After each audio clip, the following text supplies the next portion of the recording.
Imagine this scene. You arrive at a cozy, sunlit cafe to meet a close friend. Personally, you feel fantastic. You've had a remarkably calm morning, your coffee was perfect, and your internal energy is sitting at a solid 8 out of 10. You are ready to connect, to laugh, and to share. But the very second your friend pulls out her chair and sits down, before she has even uttered a single syllable, you feel a sudden, sharp thud in the pit of your stomach. Your brain starts recording data faster than you can process it. You notice the slight slump in her shoulders, a microscopic tension in her jawline, and the dullness in her eyes. In an instant, your morning peace evaporates. She begins to pour out her heart, her problems, her suffocating stress at work, her deep-seated sadness. And you don't just listen to her. You don't just understand what she is saying from a distance. You become her. When she says goodbye an hour later, she beams at you and says, "Thank you so much. I feel incredibly light now. Talking to you is like magic." She walks away with a spring in her step, her burden lifted. But you stay there, anchored to the chair. You are hit with a sudden pulsing headache, your chest feels constricted, and a physical heaviness washes over you that makes it feel impossible to get up. She took your vibrant energy, and you were left holding her anguish. You go home and spend the rest of your night feeling irritable, melancholic, or utterly depleted, without truly knowing why. Does this sound familiar? Have people ever told you that you are too sensitive, too dramatic, or that you simply take things way too personally? If you are nodding right now, I want you to hear something fundamental. You aren't broken. You aren't weak. What you are experiencing is a documented psychological phenomenon. It is called hyperempathy, or more specifically, dysregulated emotional contagion. The sponge versus the skin. Essentially, you walk through the world with your emotional pores wide open. You are absorbing every vibration, every unspoken tension, and every bit of emotional debris floating in the air, as if you were a human sponge. Society tells us that empathy is a beautiful gift, and it is. It's the glue that holds humanity together. However, when empathy is involuntary and uncontrollable, it feels much more like a curse. It's like being a house with no front door during a hurricane. Everything gets in and everything gets trashed. In today's video, we're going to demystify why your brain functions this way. We will explore the fascinating biology behind this involuntary absorption, and most importantly, I'm going to teach you how to stop being a sponge and start developing emotional skin. We are going to learn how to close that door without losing your heart. Stay with me, because understanding this will fundamentally change how you relate to every person in your life. Reframe: empathy versus emotional fusion. First, we need to dismantle a massive cultural misconception. We've been conditioned to believe that being a good person is synonymous with feeling everyone else's pain. We are taught that if we don't suffer alongside someone, we're cold, distant, or indifferent. But psychology makes a sharp, vital distinction between two types of empathy, and chances are you're an overachiever in the second one. Cognitive empathy. This is the intellectual capacity to understand what another person is going through. I can see that you're grieving because you lost your job. That makes sense. It's logical, mental, and observational. It allows for connection without self-destruction. Affective, emotional empathy. This is the ability to physically mirror the other person's feel. Your body literally replicates their nervous system state. The core issue for the hyperempath isn't that you care too much, it's that you suffer from emotional fusion. Fusion happens when the boundary between me and you dissolves into nothingness. Your brain momentarily loses its ability to distinguish whether the danger, the grief, or the anxiety belongs to your body or to the body of the person sitting across from you. You live in a state of constant emotional osmosis. Crucial reality check. You cannot save anyone if you're drowning in their pool. True help requires one person to stay on the dry land to pull the other one out. The mechanism, the science of the mirror. Why do you feel things with such visceral intensity while your partner or your siblings can watch a tragic news report or listen to a friend's trauma and then continue eating dinner in total peace? The answer is hardwired into your neurobiology, specifically within two key structures, mirror neurons and the insula. 1. The high-definition mirror neuron system. We all have mirror neurons. These are the specialized cells that fire both when you perform an action and when you observe someone else doing it. If you see someone stub their toe, your brain rehearses that pain. In hyperempathic individuals and highly sensitive people, SHPs, this system is tuned to ultra-high definition. While most people have a standard internet connection to download others' emotions, you have a 10 gigabit fiber optic line. You download the entire emotional metadata of a room in milliseconds.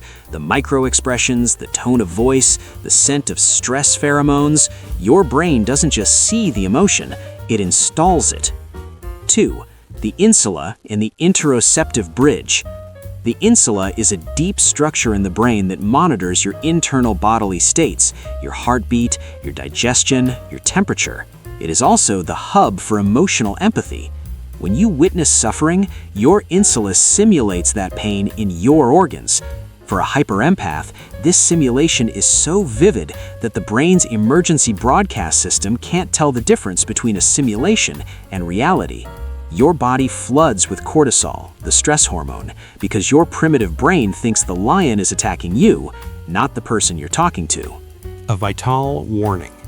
Is it empathy or is it trauma? Before we get to the how-to, we need to have a moment of radical honesty. Sometimes what we celebrate as a spiritual gift of empathy is actually a trauma response known as hypervigilance. If you grow up in an environment where the adults were unpredictable, volatile, or emotionally unsafe, you likely developed hyperempathy as a survival mechanism. As a child, you had to scan the room the moment you walked through the door. Is mom's breathing shallow? Is dad's voice slightly lower today? You had to become an expert at reading their internal weather to predict a storm and protect yourself. You learned that knowing what they feel equals my safety.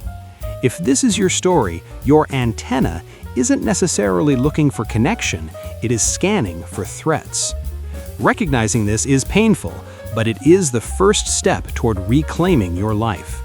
You are no longer that child. You no longer need to disappear into someone else's pain to survive the day. Practical strategies. Building your diving suit. I don't want you to stop being a kind, caring person. The world is desperate for your warmth. However, I do want you to start wearing an emotional diving suit. A professional diver can plunge into the darkest, coldest depths of the ocean. They can see the fish, they can feel the immense pressure of the water around them, but they don't get wet. They remain dry, warm, and safe inside their suit. Here are 3 tools to help you stitch that suit together. Tool 1, the return to sender visualization. We often walk around carrying emotional luggage that was never ours to begin with.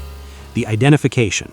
When you feel a sudden wave of anxiety or sadness that doesn't match your own life, stop and ask, is this mine or is it theirs? The action. If it's theirs, visualize that emotion as a heavy package delivered to you by mistake. Mentally slap a bright red "Return to Sender" label on it. See it leaving your body and floating back to its owner. The phrase.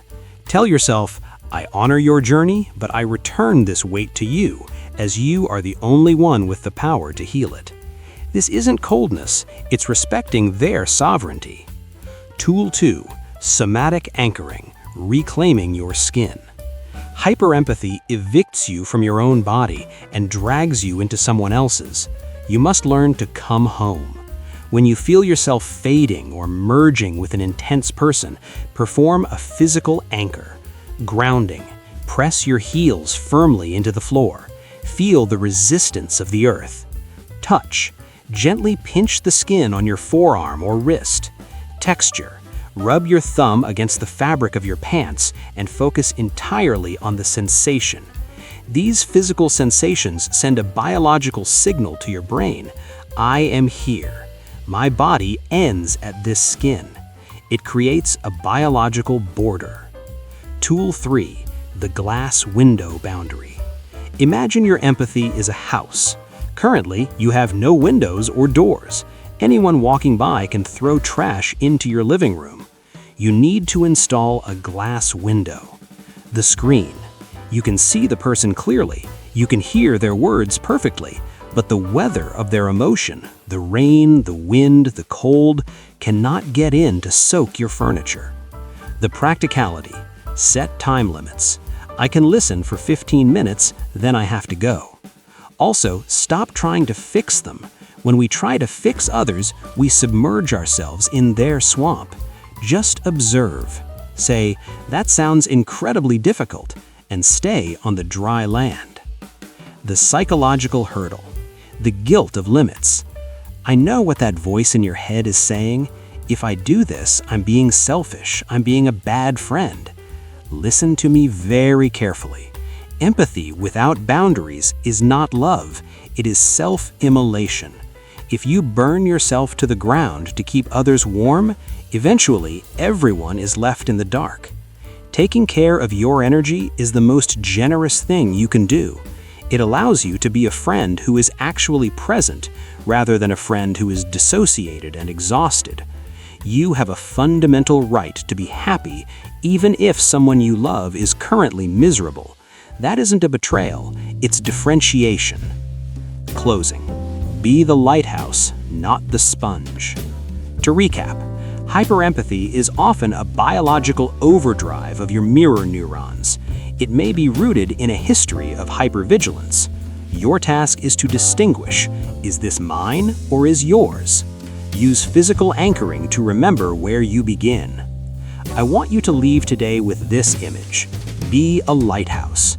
A lighthouse stands firm on the rock. It shines a powerful light to guide the ships through the storm. It provides safety, clarity, and hope. But the lighthouse does not throw itself into the freezing water to try and hold the ships up. If it did, it would be destroyed, and the ships would be lost anyway. Be the lighthouse. Stand on your rock.